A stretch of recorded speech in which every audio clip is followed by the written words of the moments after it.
Hello everyone, welcome to Across the Park podcast, episode 6 of the 2021-2022 season. Myself, Gary Judge and Andrew Price representing the blue side tonight, and we've got Phil Roberts and Gary Roberts. He's to play for someone, Gary Roberts, didn't he? And Gary Murray, of course, representing the red side.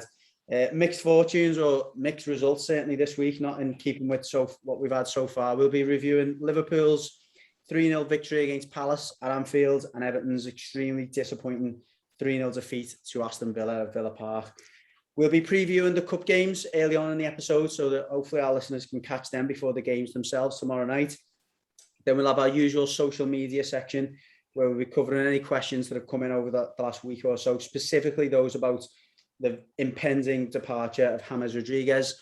We'll then have our usual higher or lower, which will be hosted this week by Andrew Price, before this week in history and the previews of next week's games.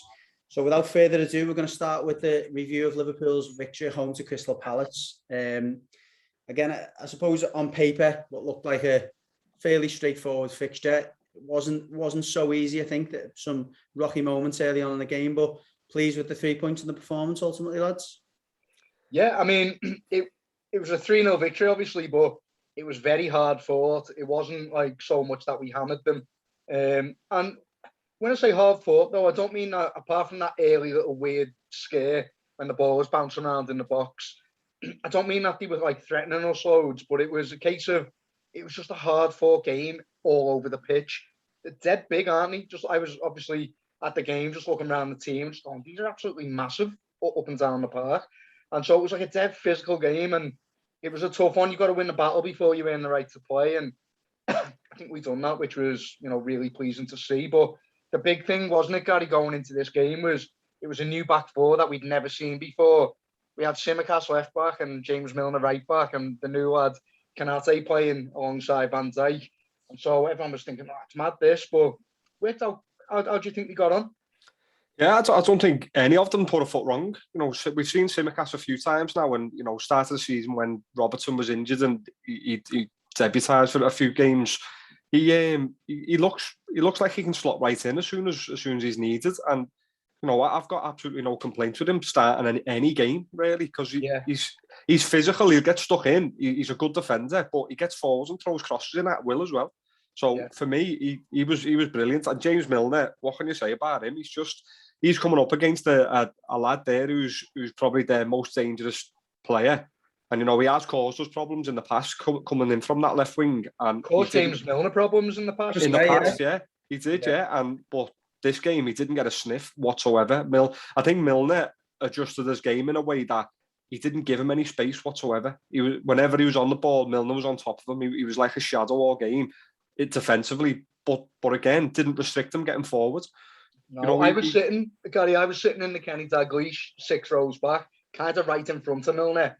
And it was watching him like up close. It was his level of alertness. Anytime that ball was potentially coming to Zaha, he was just nipping in and cutting it out. I don't know if that come across on the telly as much, but just to see how proper alert he was and switched on for 90 minutes, it was really high level stuff. Like Phil, watching the door in the R&B clubs back in the just on Milner as well before we go. Let's move on from that. I just want to say, touches 113, ranked first out of all 22 players on the pitch. Passes 69, ranked first. Passes in opposition half 40, ranked first. Crosses 13, ranked first. Tackles 4, ranked first. Distance covered at his age, 10.93 kilometers, ranked first. Sprints 19, ranked first. At 35, 36 years old, unbelievable. Yeah, he's a freak of nature.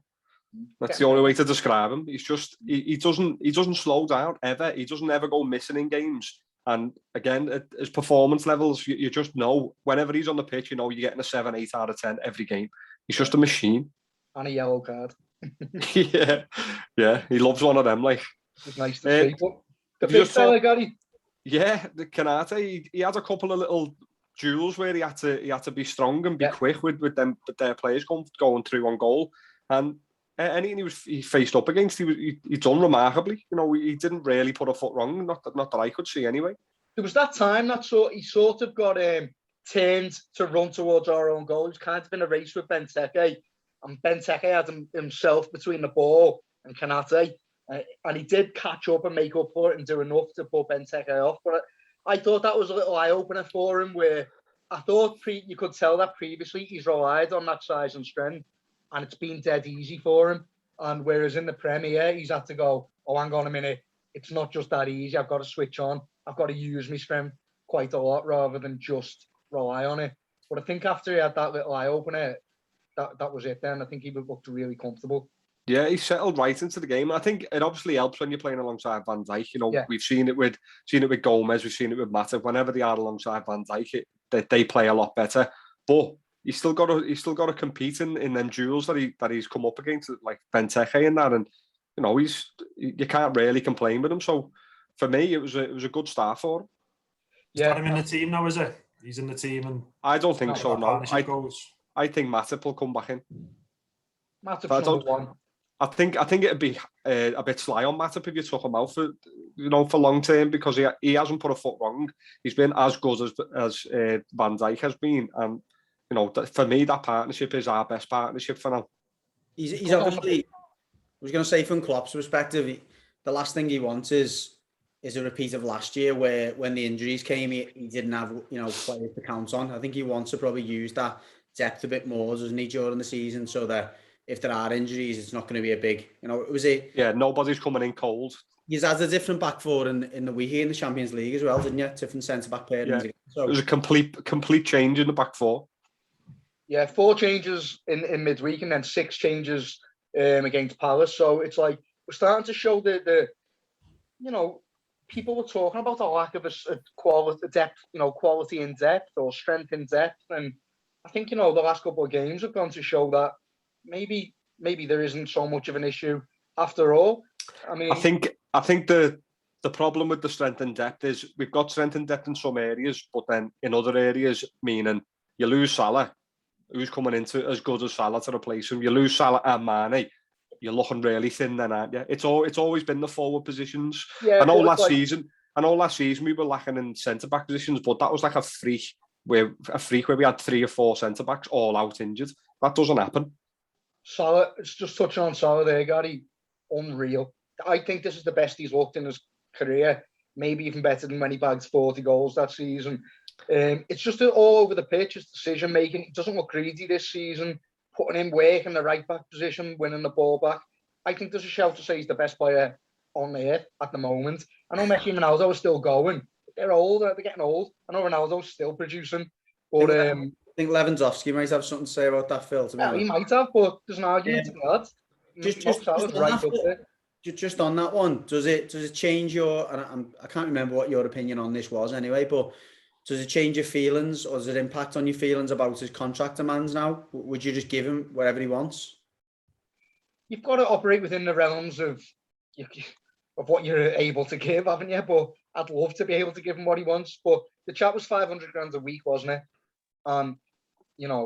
If we give him that and then, I don't know, we're bringing new players in, or Van Dijk wants to renegotiate or stuff, I don't know what it does to all that. But from a fan's perspective, and and it goes to show like all these other clubs that are fighting for the best strikers in the world at the moment, and everyone's making big signings. We've got 2 of the best strikers in the world already.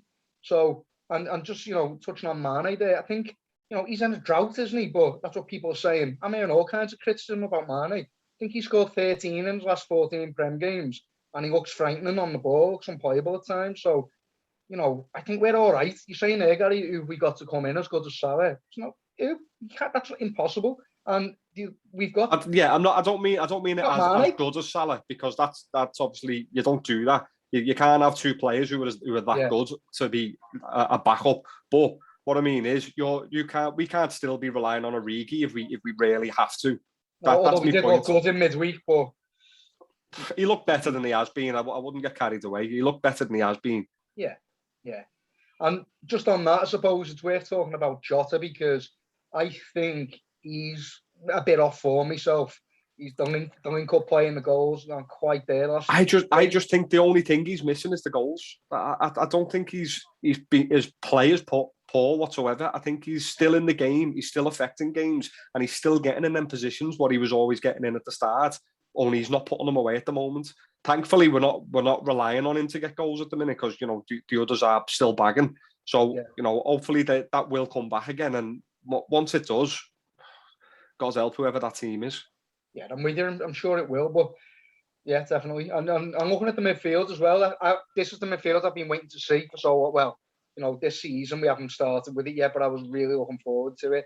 Henderson, Thiago, and obviously Fabinho. And it was a tough game for them to shine in because it was a real battle. Do you know what I mean? But what did you make of them?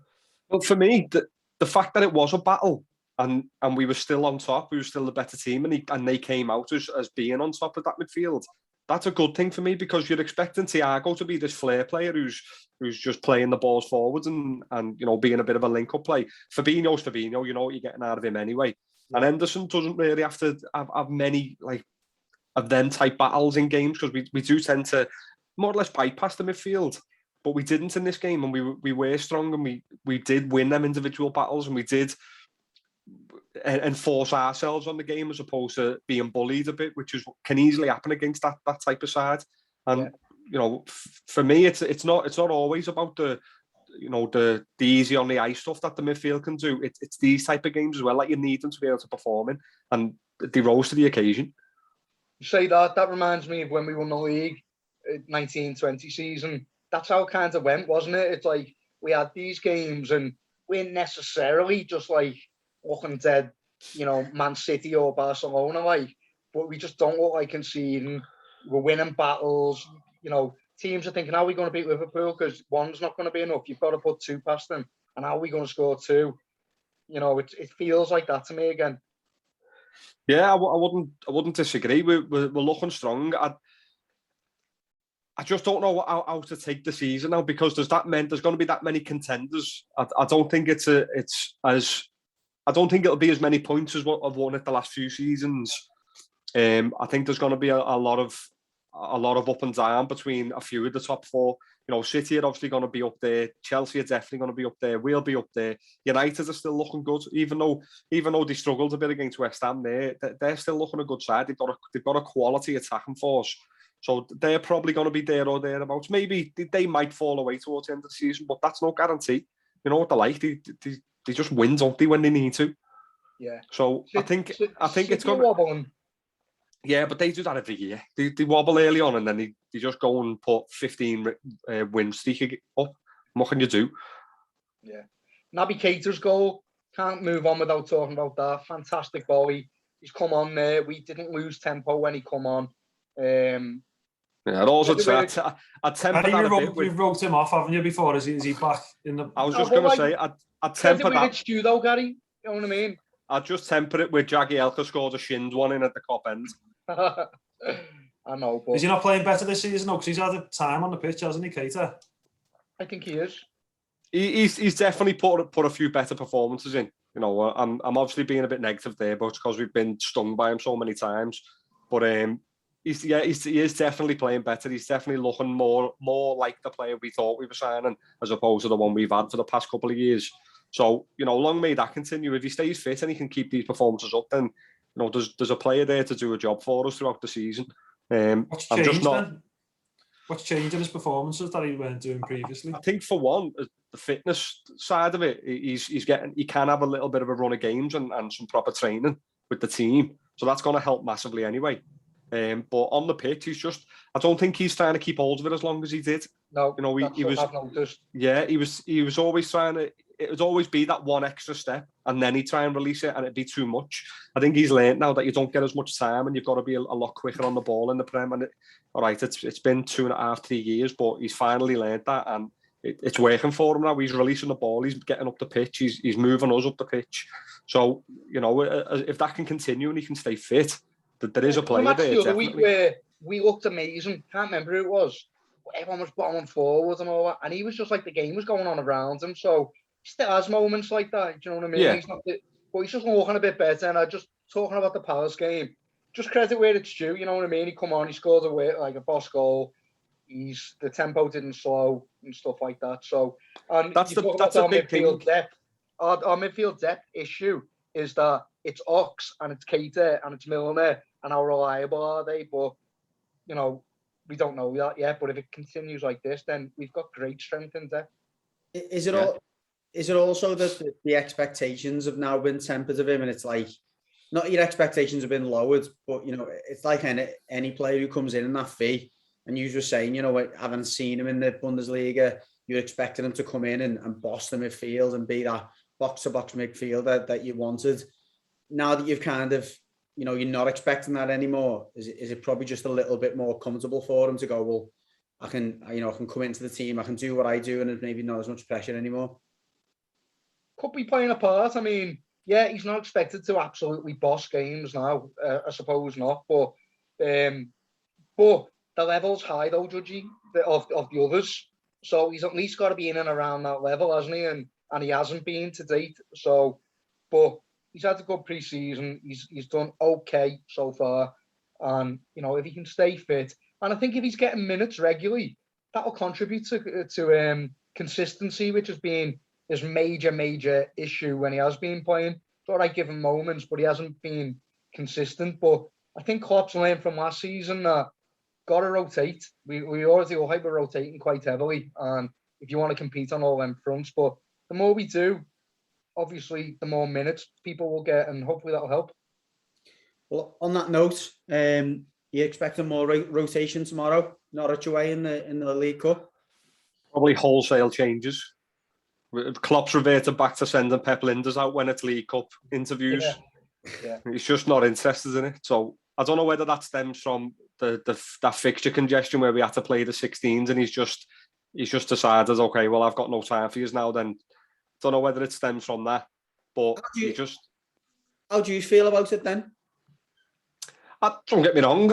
Everyone loves a cup run. Everyone loves a trip to Wembley. I wouldn't mind us getting there, but if it means we have a stronger run at the league and a stronger run in the Champions League, then it's one of them. And you don't really pay much attention to the League Cup until it gets to the semi-final. I think if you Spurs and your manager's doing that, you're not happy. But Klopp's obviously said, look, I'm not into it. I'll sacrifice that in the sort of to try and win the league and the Champions League. And we've been to the Champions League twice. We've won the league, so you can't really argue with his philosophy. I think if we weren't picking up medals and we weren't challenging in finals, then you could start to say, hang on a minute, that's a good chance for a cup, that and stuff. But I'd like to see us go strong in every game, but we haven't quite got the money in the squad depth that Chelsea, City, and United have got. So maybe it will just it's more harmful to go for it. I don't know. Is there all Myers? No way. No way. Is it not disrespectful to those away fans that are going down to Norwich that Klopp's not bothered about it? Well, I don't think they're going. They're supporters of the club. They want what's best for the club. It's like you can throw your all at that one game, but then lose. I don't mean in terms of who he's going to play. I mean in terms of the fact that he's not even bothered to do interviews. He's sending his assistants, as you just mentioned, Gary.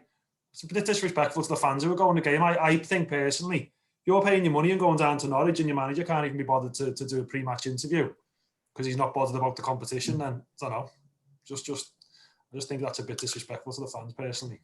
It could probably be viewed as that, but I think the fans understand the situation that we're in, the situation we've been in with the competition over the last couple of years, and it's one of them. You take things like that on the chin when the team's performing, and you are challenging for the competitions you want to be challenging for. So, I think it might be a case of, we don't know whether Pep Linders is looking at going into management after this job when Klopp leaves. We don't know if he's being primed for the job at Liverpool. He might be getting the sort of name out there and getting himself into the press a bit and doing these type of things in the competitions that aren't as big.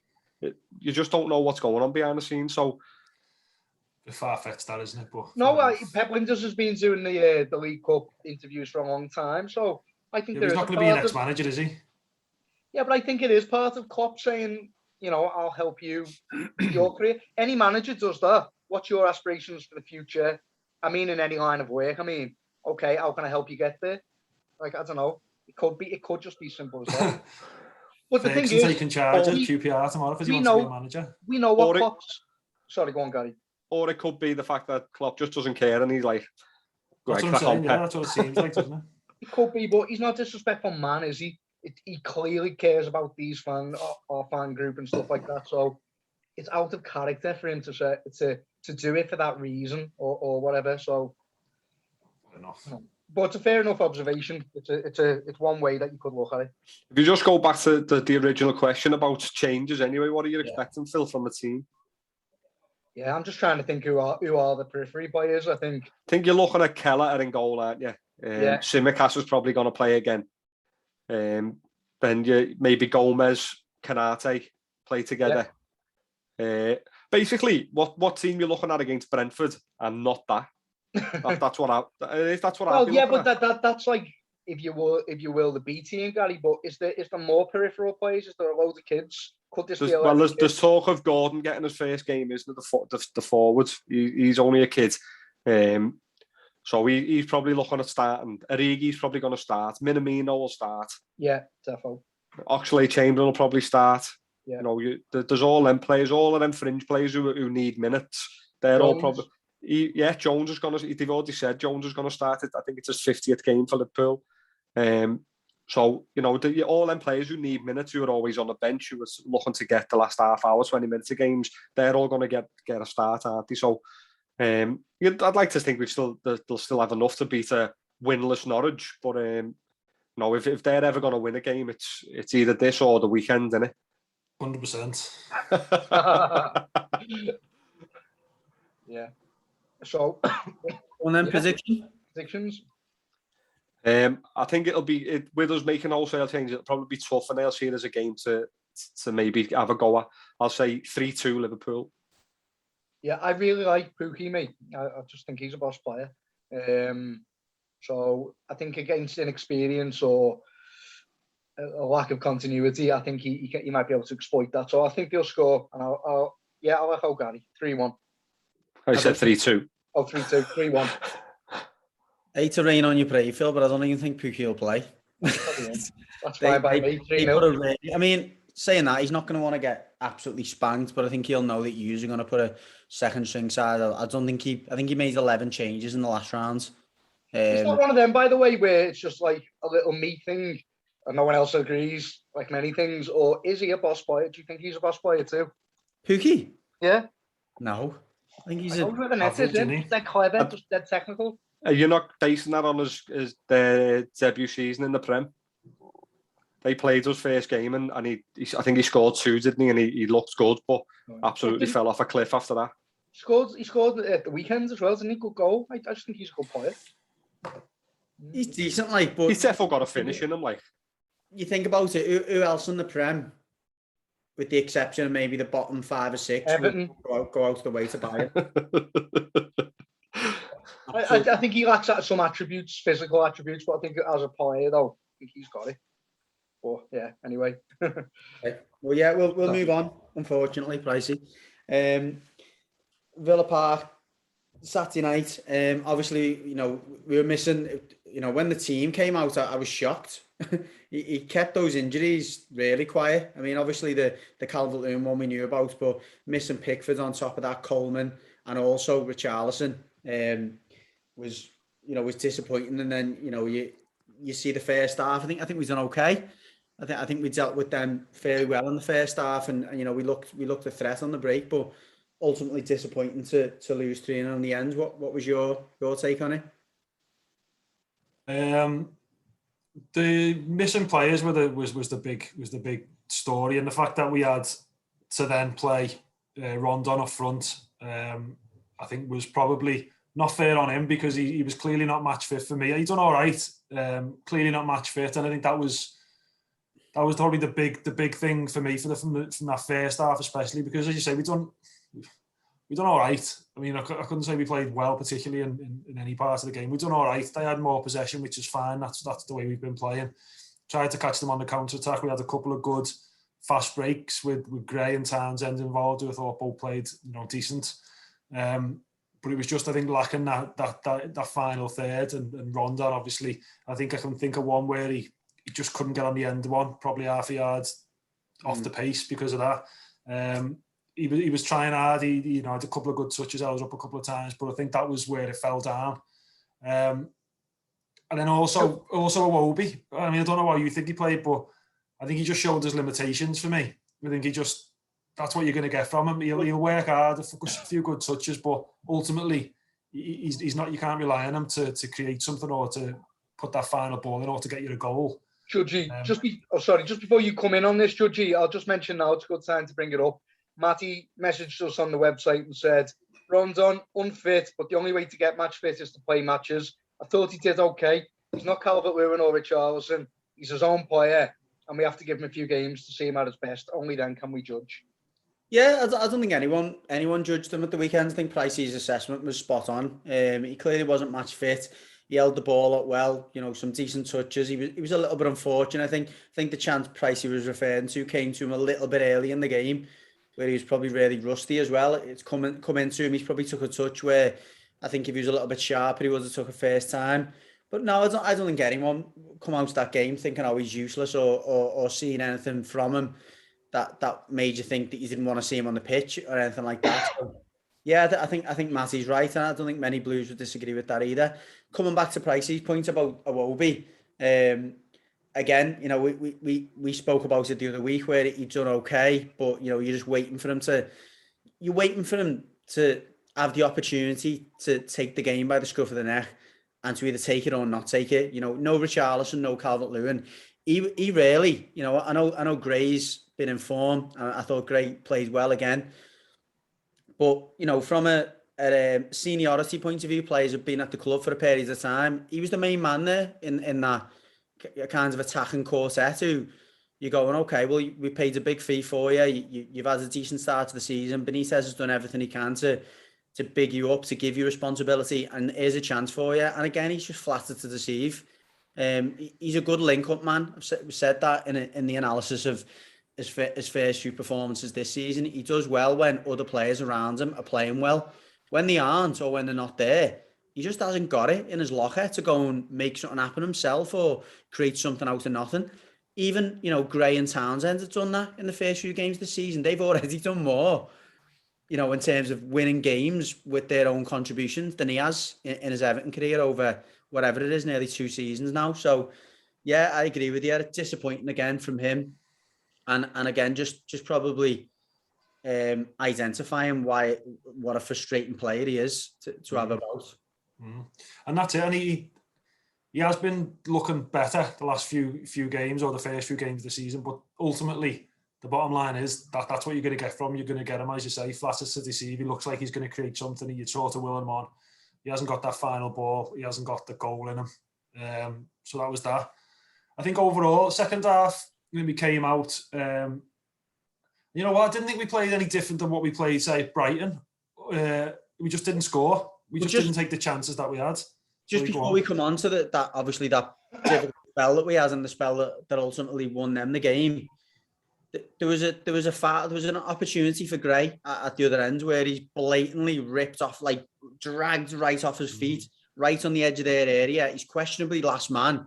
What's his name again? Konza who takes him down. The ref gives nothing. Why aren't VAR looking at that? Is it just because it's not going to be a penalty? Yeah, I don't think they can look at fouls like that, like free kicks on the pitch. I don't think they look at that, do they? No, it's only if it's a potential penalty. Penalty, isn't it? For me, that's a sending off. Like, he's last man. He's right on the edge of the area. And, it's definitely a foul, wasn't it? It was blatant. I think when it comes to sendings off as well, because they do review potential red cards, but I think that's for only if it's serious foul play. Yeah, I think without going too heavy on VAR here, because I don't think that's the point I was trying to make. I think it's the fact the referee decides it wasn't even a foul. Yeah, I can't look at it either, and he says he's seen it, but it was ridiculous. Like, no one's fault. I think the issue was he got pulled, and he looked like he tried to stay. Yeah, because he was making instead of just going down straight away, he tried to make something of it and tried to keep the ball and get it, because he would have been like 1-on-1. I think there's a defender coming across, but would have pretty much been 1-on-1, wouldn't he? So I think he was just hoping for that. And then when he didn't manage to get away from the defender because he pulled him, he should have. Well, by that point, I think the refs just thought he's lost the ball and he's trying to stop it. But yeah, I agree. It was definitely a foul. And then Gray had the chance just before Villa scored then as well, which similar to the one he scored at Leeds, wasn't it? And if that had gone in, I think it would have been, we would have pushed on and we maybe got another one. I think they would have went. It was whoever scored first type of game for me, and then missed that. They take their chance, and then I just completely went. I mean, you've got the first 2 goals. You've got to look at Luca Dean, haven't you? I mean, in the first half, I think a few of the lads in our group were saying he's been poor in this first half, and I agree, to be honest, on the ball. He looked a little bit sluggish. I don't know if it's the international break sometimes with him. I think he played 2 full games for France, then comes back and plays, another full game for us. I think sometimes he's got a tendency to be like that. He's obviously another player who's given a bit of extra responsibility on the night, being captain. I don't know if it was a little bit too much for him or whatever, but he definitely seemed to be off it, didn't he? Yeah, I mean, I don't think he stood out as being one of the worst players from my in my opinion. But yeah, he hasn't looked himself. I don't think he hasn't looked. But even towards the end of last season, he didn't look like he was the player he was previously before that. In terms of like that first goal where the right back, I forget his name, Cash, wasn't it? Yeah, Matty Cash. Yeah. Yeah, he looked lost. He looked like he was completely out of position, didn't know where his man was, wasn't looking around, wasn't aware of what was going on. And he's got that, I think he's got that in him defensively. Falling asleep. Yeah, falling asleep, yeah. And I think he's got it. And there was that one which I thought was, as I say, he should have just knew where his man was, knew where the ball was, been in a different position and could have easily cut that one out. I thought that was a really sloppy one to give away. The second one, yeah, Luca Dean, but I think the keeper as well. I think the keeper's got it. She could have come and shout for her and just clear everything and cat. He could have caught it. He was coming straight, pretty much straight to him. He could have just cleared everyone, give it a big shout, caught it, and everyone's happy. So, yeah, sort of do agree that Dean could have done better, but he wasn't helped by the keeper on that one.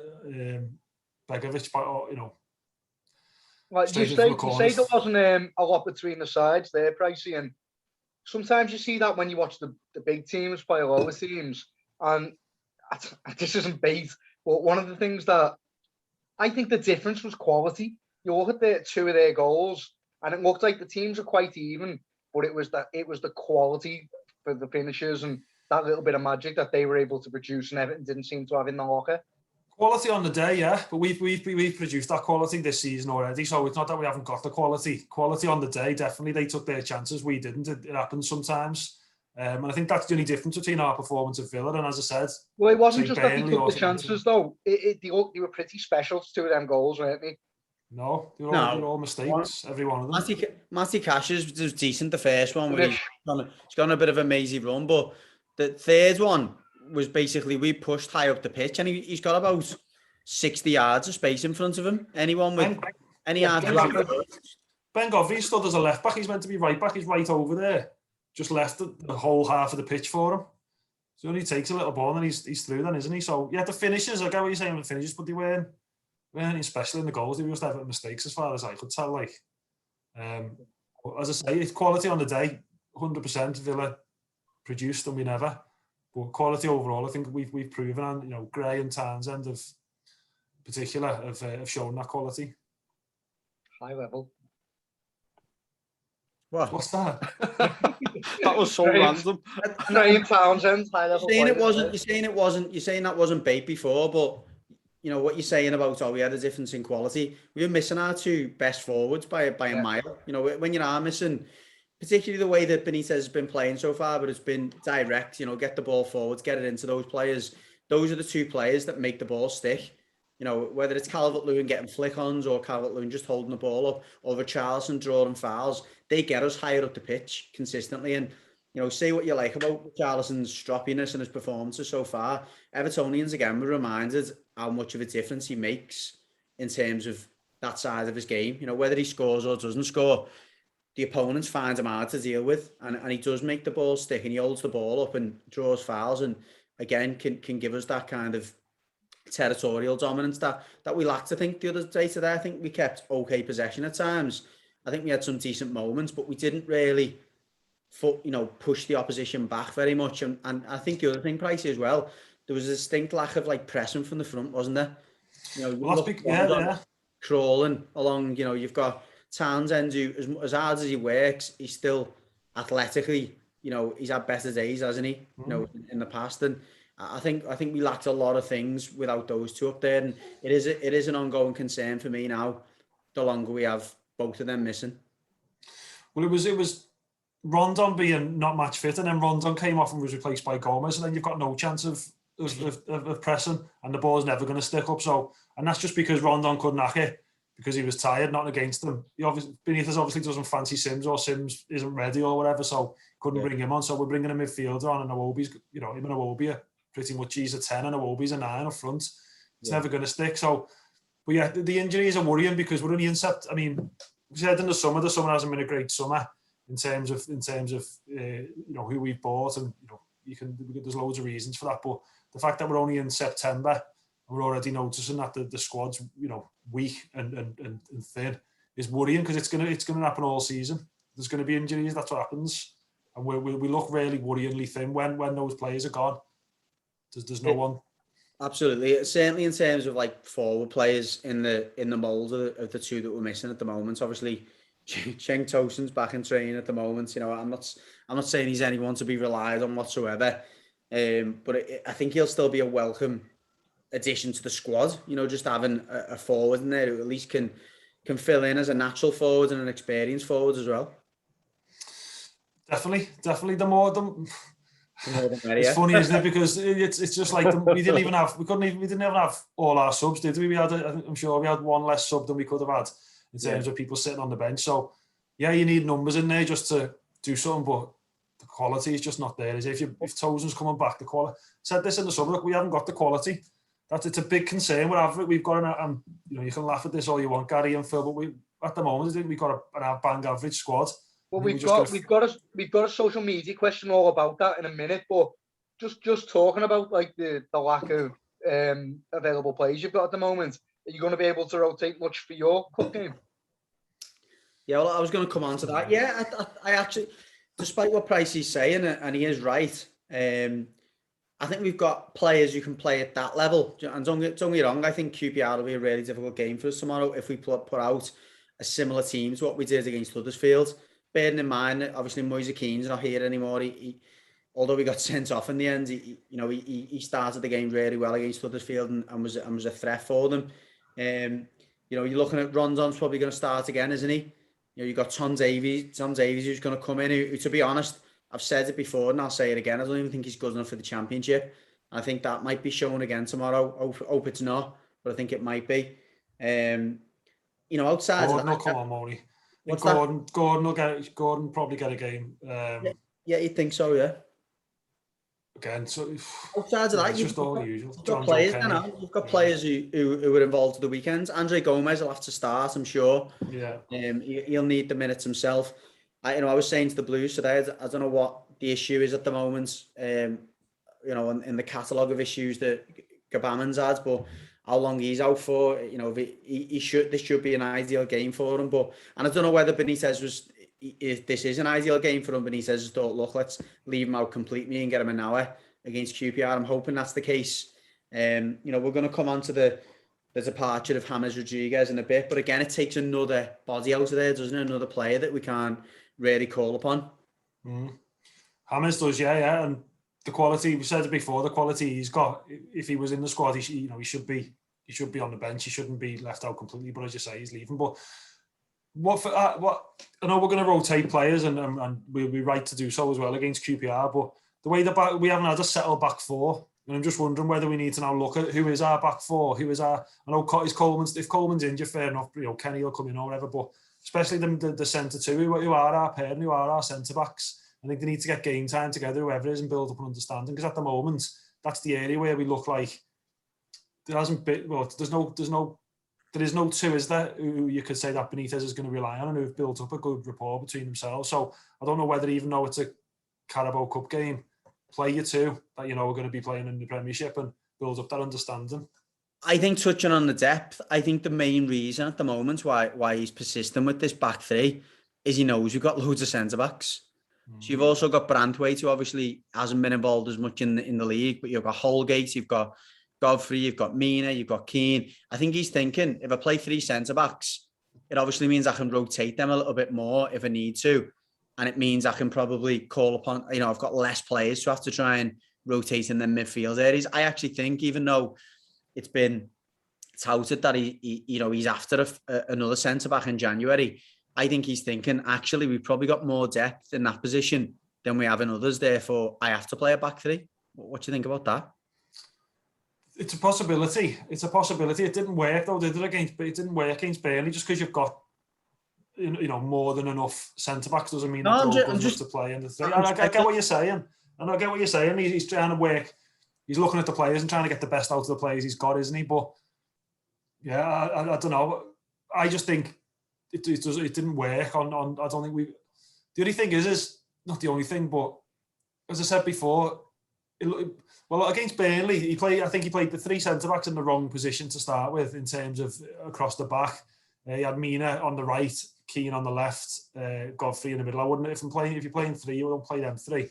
But so as I say, I'd go for just get your best two and just play your best two and just keep that understanding and keep it going, because you've got that many defenders, two of them at least are not good enough to play. I wouldn't want Holgate or Keane in the team if I had a choice. So yeah, I know what you're saying, but just playing him because he's got the numbers isn't really. No, I'll be honest. I think that's the only thing I can think, because it's certainly not a. I agree with you. It didn't work against Burnley. It didn't work against Villa. So it's the only thing I can think where he's thinking, well, actually, I can play those three centre backs. I can still get out of the game where I want to get out of the game, but actually it means that I've got a bit more protection in the way of backup. But anyway, going on to, focusing specifically on who will play against QPR, I do think Holgate will come into the team. I'm not sure whether he'll play Branthwaite. I mean, again, it all depends on whether he plays a back three again or he goes with a back four. Again, you'd expect Holgate to come in. You'd expect John Joe Kenny to come in. And Kunku's gone out on loan. He sent him out on loan, which again, another pretty baffling decision considering we've got a lack of depth in there. I know Delph out injured as well at the moment. So must be, yeah. So again, I think the only certainties you can see is obviously I think Begovic will probably stay in goal just to give Pickford a little bit more rest. John Joe Kenny to come in, Holgate, Branthwaite potentially. I think he was maybe on the bench again at the weekend. Luca Dean will probably have to play, won't he? Because I don't think we've got anyone else to come in there. No. Gomez will play. Davis will play, I think. Davis and probably Gordon, and then you probably Rondon. Rondon and one of the others out to Townsend. Maybe Townsend, I'm not sure, or Gray or Hawkby. Yeah, it just depends who's looking like they need a rest and who looks like they can handle it, doesn't it? Might be a bit much for Townsend to play.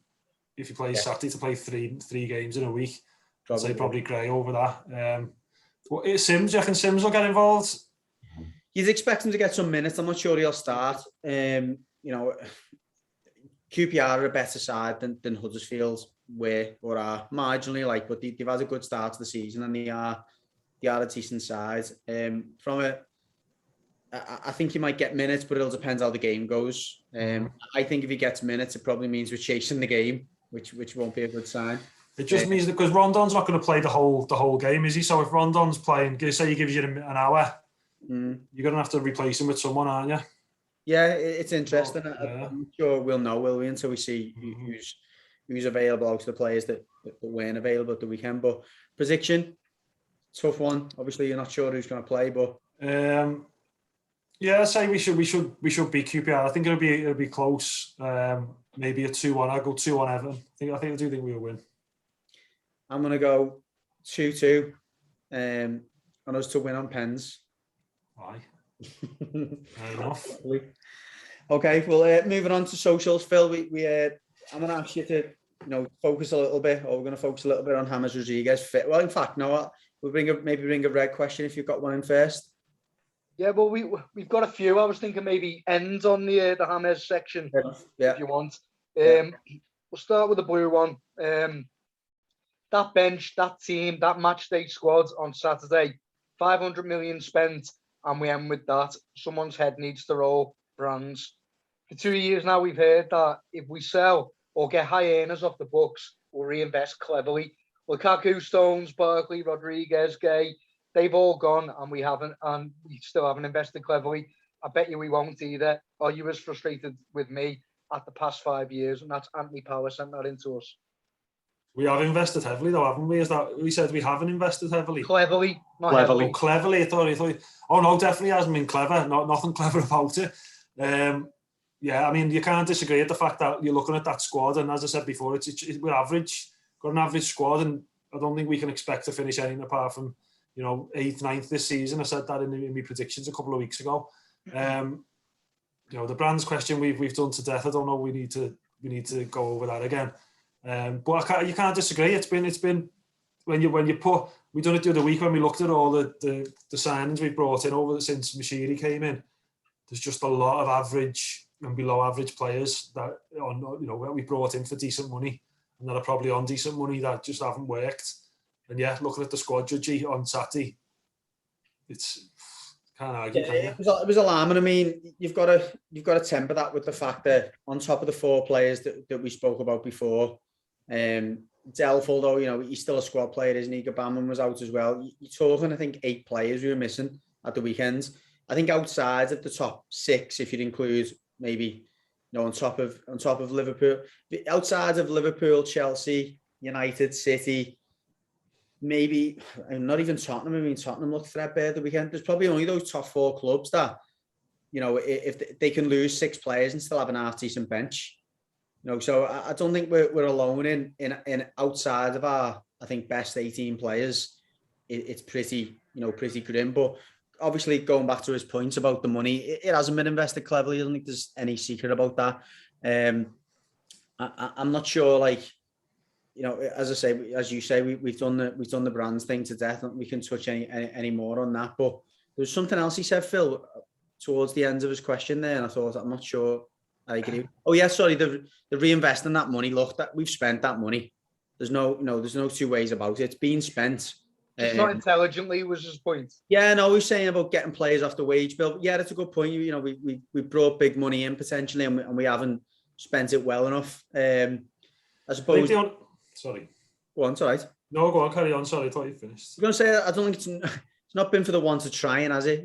We had that summer where we blew a lot of money, but at the time, I don't think anyone was thinking we blew it. There was the lack of number 9 that we didn't bring in, obviously, to replace Lukaku. But when you're seeing the likes of Rooney and Klassen at first, and although it was a lot of money for Sigurdsson, it was still players that come where you thought that's improving our squad and making it better.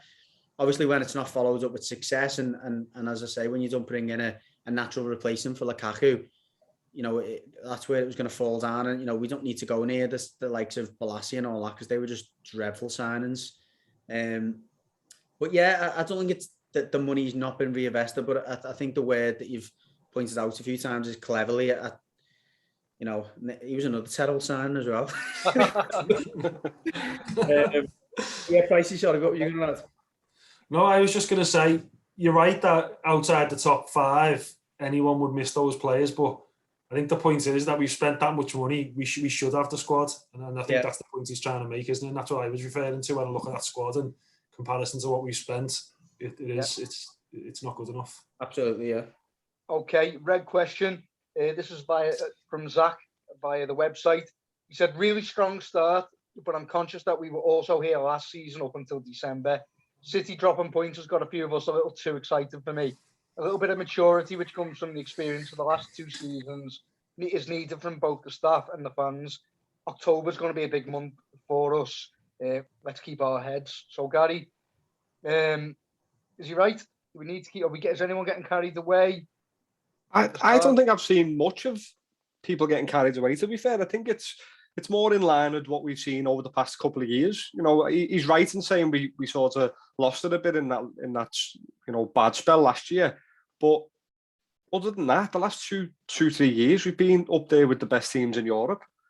So I think we've continued on that similar vein this year. And I haven't seen many people really saying that's it, we're going to win the league. I think the majority of people are thinking it's going to be a close run season. With how Chelsea finished last year and how they've started this year, and the obvious addition of Lukaku, they're obviously going to be up there with the ones to beat. We know, all right, people get excited when City lose games because they don't lose many, but if you can get a few points ahead of City throughout the season, that's only a good thing. So I don't think people are getting too carried away, but it's certainly an exciting time. I was guilty of this as well, but what I always think now is when we're playing this good and when we are this good, if you can't enjoy it, when can you enjoy it? Yeah. Do you know what I mean? Like, if you can't get carried away when you're sitting top of the league after 5 games and you've played one of the rivals and you've won the Champions League in the last few years, you've won the league in the last few years, when can you enjoy your team being successful? I don't understand Probably what people will want. end up being once in a lifetime for us, won't it? This level of, I mean, nice little stuff for some Reds. Since the start of 2018, Liverpool have won 278 points. In the same time, Man City have won 275. So are we getting carried away that City have just dropped 4 points in quick succession? Well, the last 3 years are anything to go by. Them 3 points are massive. Can be massive come the end of the season. So it is a reason to get a bit excited. As you said, I don't think anyone's saying we're going to win the league, but we look good for it so far, and that's only 5 games in or something. So you can't make predictions. But again, equally, Chelsea look good for it. Man United are looking strong. We know City aren't going to fall away. Then it's not going to come a point where they drop 7 points in 10 and they end up being 4th or 5th. They're going to come good. They're going to sit back on top of the table at some point again this season. But you take what you can get at the moment from them because they don't drop many points. Yeah. No, 100% agree. I don't know if there's much more to add. I think that answers that one. Okay, we'll move on to a blue question. Regular contributor Sean Pugh. He said, "How do you look back at the Ancelotti era? Mad to say, but I wish it hadn't happened. We're actually worse off." Gary, are you? I think it's a difficult question to answer that. I mean, are we worse off in the sense that, we went in a certain direction and then he's left when we were, a very short way through that? Yeah. Did it set us back from an expectations point of view? Yeah. Did it probably discourage the owner from investing a bit more money this summer? Probably, yeah. I don't think it set us back. I mean, if you look at the signings alone, and we looked at it briefly today, Alan, Decore, Godfrey, them signings have took us forwards in my book, no question. We just spoke about the squad depth or the lack of quality in the squad. All 3 of those players will be a mainstay in the squad for some period of time, I'd like to think. The Hammers signing was almost come with the manager, and it's obviously straddles us with a little bit of negative legacy in terms of the money and the attitude that's kind of came with him since Ancelotti's left. But we're going to come on to that in a moment. But we put up on the boards one of our best points tallies, despite the fact it was a poor league finish in the end. We got the monkey off the back of winning at Anfield, which was long overdue. Dominic Calvert-Lewin turned a massive corner and is now one of the best strikers one of the best strikers in the country, and up there in the league as well. There was a lot of positives that come out of Ancelotti's time in charge. There was some poor football, as we spoke about, and we've been able to reflect on. But again, even at the time, I was saying, well, I think he's just doing what he can at the moment to get his points with the resources he's got at his disposal. So I don't completely agree with Sean to say that it was, I wish it didn't happen. I think it raised a few eyebrows at the time anyway to other clubs and managers that, wow, Ancelotti's chose to go to Everton, etc. So no, I don't look at it with that type of attitude personally. Pricey, what about you? The same. I don't think it set us back. The earlier Machiri's early appointments are what's set us back. I think Silva in particular was just a wrong appointment, and I think he's what Ancelotti done was as Judges just said, he just sort of took us up another level. Whether we know what's happened since he obviously left and everything, but he did take us up another level as Evertonians as well. We felt like we were getting lifted to a slightly higher level than we were before in terms of status, and then that's what he brought, and that's what we needed and wanted at that time. On the pitch, he's as Judge said again, he brought in the signings he brought in. I don't think you can complain about those two that you've just mentioned. We finished 10th, but we fell off towards the last 5 games of the season last season. Home form let us down. We had no fans in the ground. So don't think we've gone backwards, and I don't think I regret having Ancelotti. I mean, he sort of Machiri's took that appointment as an experienced football manager who knows what he's doing. He's had success, and he's replicated it with Benitez again. So I don't think he regrets it either. I think he's realised that that's the way to go. And I think it is what it is, isn't it? He left when he left, but I wouldn't say I certainly regret it. Okay. Right, the last question then comes from Nick Morris. This one's about James. So he said, James leaving is a really disappointing end to his time here, with lots of unanswered questions. I think no matter what, he will always split opinion, even after he's gone. At the end of the day, Rodriguez, on his day, is the best player at the club. Behind the scenes, we will never know the true matter of what's being said by either party.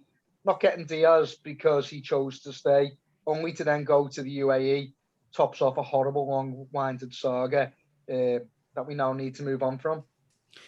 Yeah, just before we reflect on that, just as fans, there's a few stats. I'll have to apologise here if the contributor or the person who put these on a contributor, the person who put these on Twitter, I haven't got his name here, but it's just some stats of like for all Rodriguez's flaws, and there are many legitimate ones. This is the guy who put it on. There's going to be a fairly significant void in Everton's creative threat this season, unless Benitez has a master plan that's not yet clear. And it's got assists. He ranked second last year. Expected assists, first. So that's like, again, I think it's that terrible stat I think you used to use for Thiago. Key passes, I think that's another Thiago stat. First. Completed passes into the box first. Through balls first. Shot creating actions first. A lot of them are kind of those weird stats where, these don't really show up anywhere, but obviously they demonstrate that the player's got an influence from a creative point of view.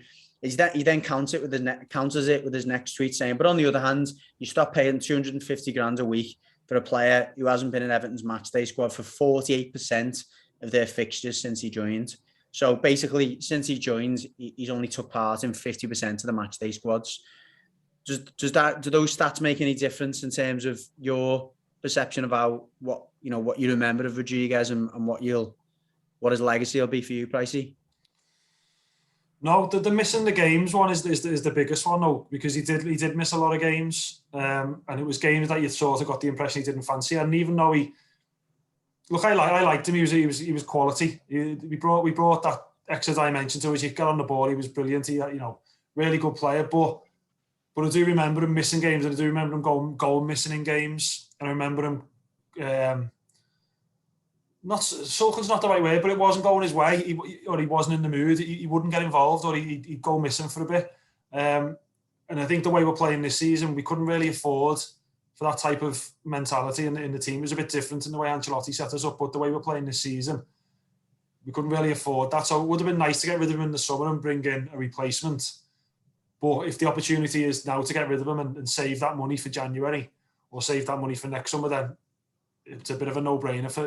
I don't think so. As much as I like him, and I would have liked him to be integrated in Benitez's system, I just don't think it's going to work. And I think we are best just cutting our losses.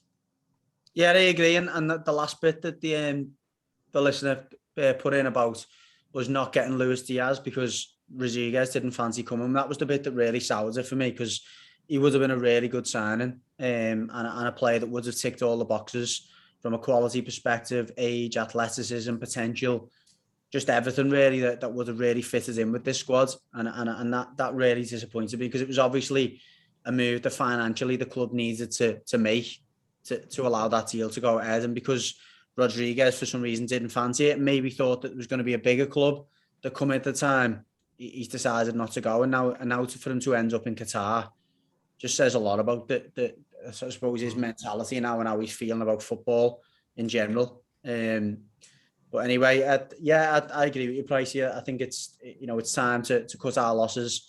If we can now spend this time between now and January and identifying the right person, hopefully going back in for Luis Diaz and pulling that off early in the January window, it'll be well worth it. Okay, higher and lower next. That's the end of the social media. So I think that's you this week hosting it, isn't it, Pricey? Yeah, I've done a little higher or lower. We'll go with Everton first. So you have to remind me how it works. So So if you give us you set it up, however you're going to set it up. Give us a number to get as the benchmark of what's higher or lower, and then you bring the Reds in first because it's an Everton one.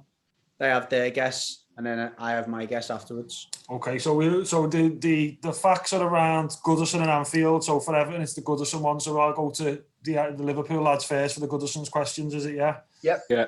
So Goodison's official capacity now stands at 39,572. The first FA Cup final held at Goodison was between Notts County and Bolton in 1894.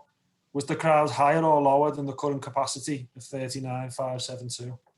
What year? 1894. 18. FA Cup final. Yeah. You'd think it'd be, there's a lot more standing in the grounds and people cramming in then.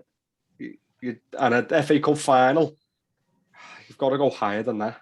I think the 1950 World Cup final, I think, was in the Maracanã, and that was like, there was hundreds of thousands of people at that ground. But we're there in the 1800s. That was 1950, 1800s. I mean, obviously it's standing. Do you know what? I think the very fact he's asking the question, I think it must be higher in the 1800s. I'd go higher. We'll go higher then. I'm going to go the other way. I think it was a bit of a trick question. I think he was expecting us to latch onto the all-standing thing. I know that obviously even in the 80s, there was like crowds of 60,000 or 50-odd thousand at times because everyone was cramming in and stuff. So I'm going to go the other way and suggest that maybe it wasn't as developed at that point for there to be enough space for more than that. So I'm going to go lower. Okay, so the attendance was 37,000, so it was lower. Gary Judge gets that one.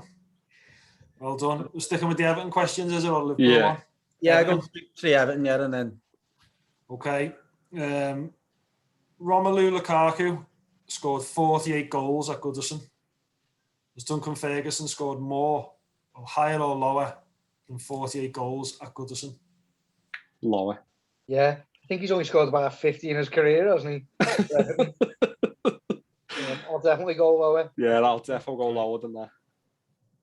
Yeah, I'm going to agree with the lads.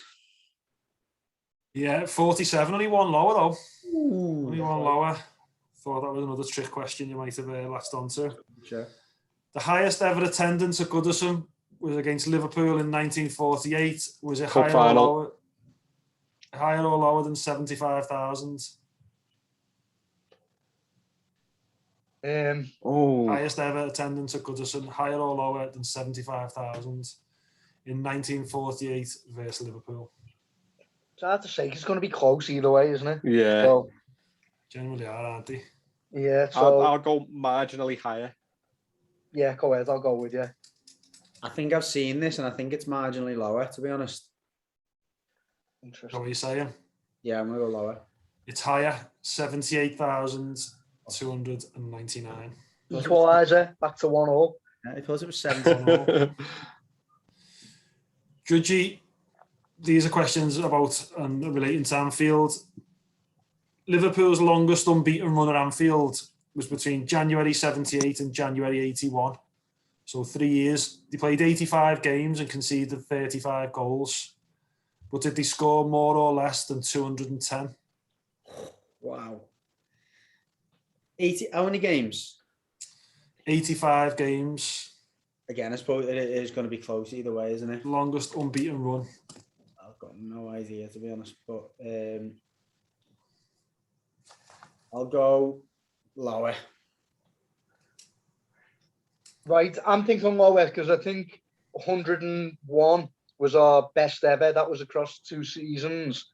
Obviously, that's across 2 seasons, and that combined will be 102. But this is at Anfield. Across 3 seasons, Phil. Oh, at Anfield. 3 years, isn't it? 78 to 81. It's only at Anfield as well. Oh, sorry, Anfield. Okay. Yeah, that Phil. I'm thinking lower based on the number he's given us to start with. 210. I'm thinking it's going to be between 200 and 210 based just because of it's a mad figure to give in it. You reckon the game, Kelly? No, yeah, no. Do you know what? Thinking about it, if you score on average 100 goals per 38 games you play, and more of them going to come at home, aren't they? I'm thinking marginally higher. I'm thinking marginally higher, mate. Okay. I'll go with you, but I based on the maths. You've gone for psychology. I've gone for maths. Go ahead. You're going higher, Judgy's going lower. Yeah. Yeah, so it's higher. 212 goals. So 2-1 to Liverpool as well. Sadio Mane has scored 54 Anfield goals. They'll know this. If you just give us the answer there, Frankie. So what did I say? No, yeah, I think I have. I'm not the only one. I've got more written down. Okay. I can't do the reverse, can I? I thought you were going to have another player. I've got more players here. Let me have a look. So Mane hasn't scored 54. He scored 57. Yeah. Yeah. So you just bear with us a second. Anfield. Oh, I've killed it here, haven't I? My first go at being the host. Bill's done this before, so don't feel too bad. All being there, but I moved swiftly on, to be honest. So. Just move swiftly on. I'll go to the next one. So Liverpool's record attendance at Anfield was in 1952. Was it higher or lower than Everton's record attendance? And Everton's record attendance was 78,000. Odd. It's embarrassing to ask if it's higher, isn't it? So I'm assuming it's going to be lower. You're going on psychology now, Phil. Yeah. I think in those days they weren't chartering flights from Norway, so I'm definitely going to say it's lower. Do you agree, Gary, lower? Yeah, that go lower. Yeah, it's lower. 61,905. Go on. 15,000 Scandinavians weren't getting over for that game. So, last one. I'll change this up. So, Mo Salah has scored 73 goals at Anfield. Has Michael Owen scored more or less? Oh, this is going to be close. 73. You've got feelings less, but I don't know. It's on Judgy anyway. I'm going to say more. More who? Michael Owen scored. Michael Owen scored more. So higher. Higher. So Owen scored higher than 73. Let's just say higher and secure the winner. Do that. Should have to both say your answer at the same time in the last one. Yeah. Okay, go. Let's choose that then. Higher. Go ahead. I'll go. So we'll go lower for the fun of it. Okay, so the answer is 77, higher. What's the draw? Phil Jagielka at the cop. At the shin. Oh, that's been mentioned twice now. It's disgusting. So I battled through that anyway and managed to come up with my last question, but there you go. That's right, 2-2. Take that after being behind. Okay, so we're just going to briefly, before we finish, preview the league games this weekend. So starting with ourselves, Pricey, at home to Norwich, 3:00. I mean, the stats have been flying around today about, the terrible start they've made and this, that and the other. Entered Everton. Always the way. It's always the way. We play. I can't. I think we'll beat. I mean, do our predictions at the end. But go on, carry on. No. Yeah, it's a game really where you just had a disappointing defeat away from home. You want to play a team like Norwich at home, don't you? And hopefully take them to the show, play in the front foot. It'll be an interesting one to see how he approaches it, because we have had the chance so far to be able to play relatively, on the counter, haven't we? We've seen that spell against Burnley where we just went and we pressed the life out of them. I'm not really sure how Norwich have been playing so far, whether they've been, trying to play out from the back or anything like that. I think he's going to make it about the off the ball work, if you know what I mean, and just really strangle them and just try and play it as a higher intensity as possible. But it's going to need, if you're going to play in that vein, you need forwards on the pitch, don't you? And that's the bit that I am concerned about. You need players running in behind and stretching them and stuff like that. And that's the bit I am concerned about. If it looks like almost certain that we're going to be missing still at that point with Charleston and Calvert-Lewin. That's my only bit that I'm worried about, with that proposition of playing Norwich at home, which, I'd be fairly certain that they're going to be looking to frustrate us and hit us on the break. Yeah, the issue is going to be if they let us have the ball at the back and they just sit back and say use Avon, use break us down. I think we'll struggle to do that. I think you're right. I think if we make it a battle of getting in the faces and making them come at us a little bit more and we can try and pick them off with Gray and Townsend, then we'll have more of a chance. But I think if they sit back, it's going to be a frustrating afternoon because at Burnley sat back to start with in the game in the midweek, and we can't do it when we've got possession. We struggled last season with it, and this season again, we struggle with the ball. With our centre backs on the ball, the movement's not there. I don't know what it is. We lack something when we've got teams who sit back and allow us to have the ball. So if we can make it more of an arm wrestle and make it more, hitting the channels and play it that way, then I think we've got more of a chance. But as you say, without a centre forward, or if Rondon's playing, which I'm sure he will, and he's still off the pace, which again I'm sure he will be, then yeah, it does become a problem, becomes an issue in playing that way as well. So I don't know how Norwich have been playing. I haven't really watched it. I know they've conceded a lot of goals. I couldn't tell you how they've been playing. I couldn't tell you how they were set up. But if I was them, I'd just sit back and let us have the ball because I think we struggled doing that. Pookie hat-trick. What's that? Yeah. So I'm about it before. It's I think the one thing I'm going to say categorically is we can't play 3 centre backs in Norwich. Straight away, I think that sends a message almost to the fans and the players. Whichever way you try and talk about that shape or how it's going to work, playing 3 centre backs is 5 at the back, isn't it? You're playing your full backs in attacking wide position. Luca Dean is an attacking full back. How long's Coleman out for? I don't know, to be honest. That's another factor, isn't it? It is another factor. If we're having to play like Godfrey in that position again. The 3 at the back as well. I think you don't get your best out of Gray and Townsend on the wing either because they're forced to have to come in, and then you're losing that width, and then you're losing them crosses coming into the box, which we found in the first half against Burnley. I hope he doesn't go. I can't see him going 3 at the back. I think he'll go 4-4-2. But again, it depends, as you say, it depends on whether Coleman's back and the personnel we've got and who we can put in there. But I don't know about Coleman's injury. I don't know much about it.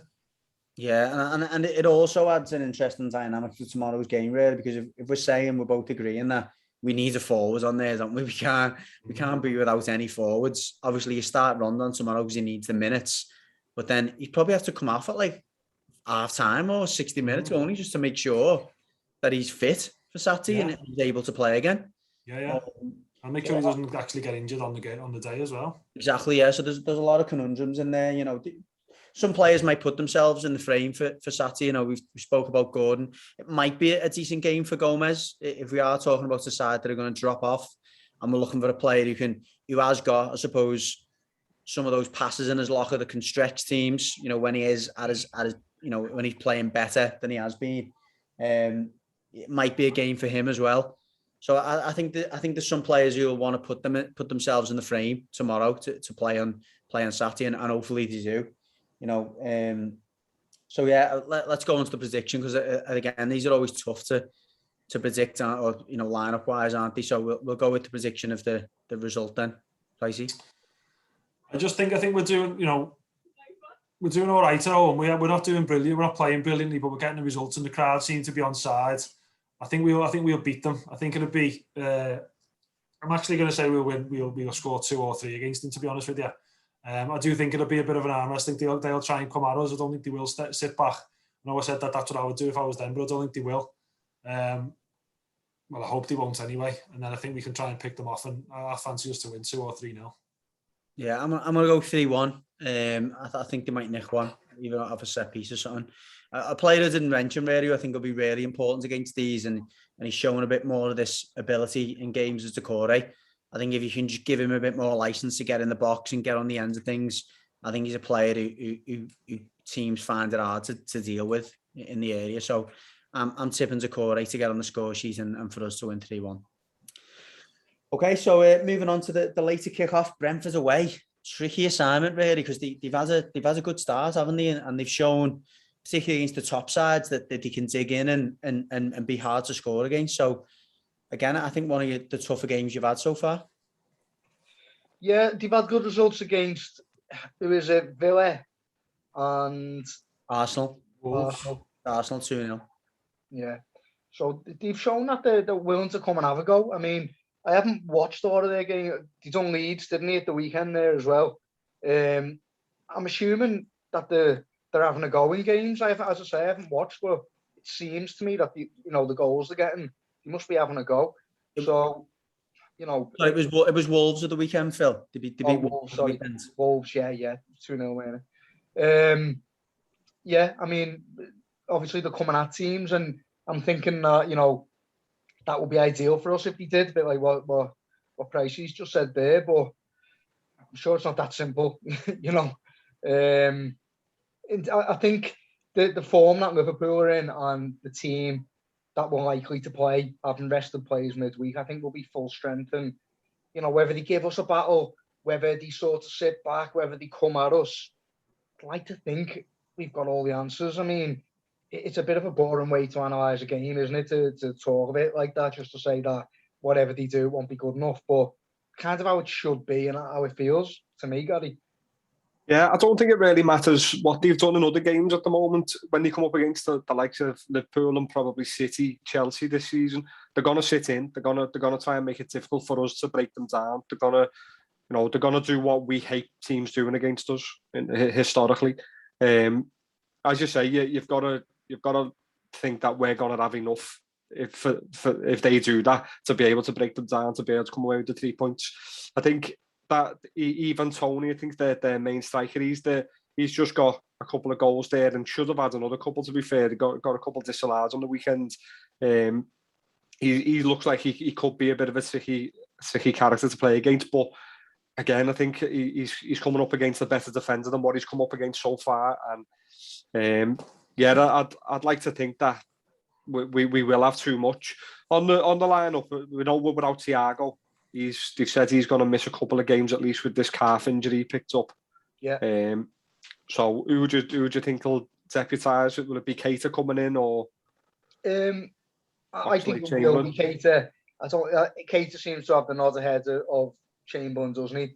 I mean, I'd make an argument for Milner, but I do think going forward, I think Klopp would like it to be Keita, and I think given the goal he's just scored and some of the decent form we've spoke about, I think he might have a bit of confidence. Yeah, just play on, because it is sort of poor management on Naby Keita's behalf, at least, to bring him on, let him see him play well, let him get that goal, and then take him out again. It starts to get harsh on the player then, doesn't it? Especially when there's an opening there with Thiago being injured. I think if Thiago's fit, there's not really a question. I think you keep that same three midfield. But yeah, with the opening being there, I'm not against whoever he brings in, to be honest. I think Milner, Keita, Oxlade-Chamberlain, I don't think it really matters. I think you're getting a decent player replacing Thiago. You're getting different types of players, but you're getting decent players no matter what. So I think attacking wise, I think I'd rather it be a Keita or Oxlade-Chamberlain as opposed to it being James Milner. Although that's mad because you're getting 8 out of 10 out of Milner regardless. But I just think creative wise and attacking wise, I think we'd probably be better with Oxlade-Chamberlain or a Naby Keita. Front three, same. Jota, Salah, Mane. No chance of Origi getting in there. No, definitely not. No. The kinds of, they're on fire. Mane and Salah, Bobby's injured.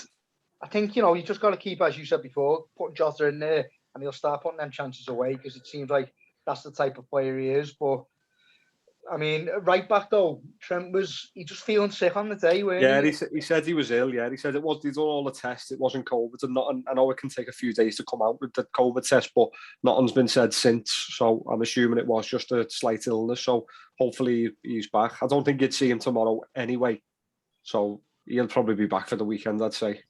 Yeah. We should add really, Gary, shouldn't we? The reason we're recording remotely again for everyone is that Gary's still unfortunately self-isolating. Me till Thursday. So I forgot to mention at the start, to be honest, but yeah, for anyone who's going to say that the audio isn't quite what they expected this week, then we have got an excuse. Yeah. Yeah, sorry, Gary. Sorry about you. Yeah, that's all right. So I think once we see the team tomorrow and who's not playing, I think you'll probably be able to pick the side for the weekend. Yeah. And Matip's just being rested, isn't he? He was in the last game. Yeah, I don't think we've got any new injuries other than Thiago and obviously Elliott. I don't think there's any other injury worries. Yeah. Okay, yeah. So predictions. I think another convincing win. I'm going to go 3-0. I'll go 2-0. I think they will be quite resolute. Brentford, I think they'll try to be, but the form that Salah and Mane are in, he won't keep us out. 2-0. Ambitious. Okay, fair enough. So yeah, that concludes the latest episode of Across the Park podcast. Again, thanks for everyone for your questions. Thanks again to our sponsors, Camber Kings, for their amazing support. And thanks again, everyone, for listening. Enjoy the rest of your week. Cheers.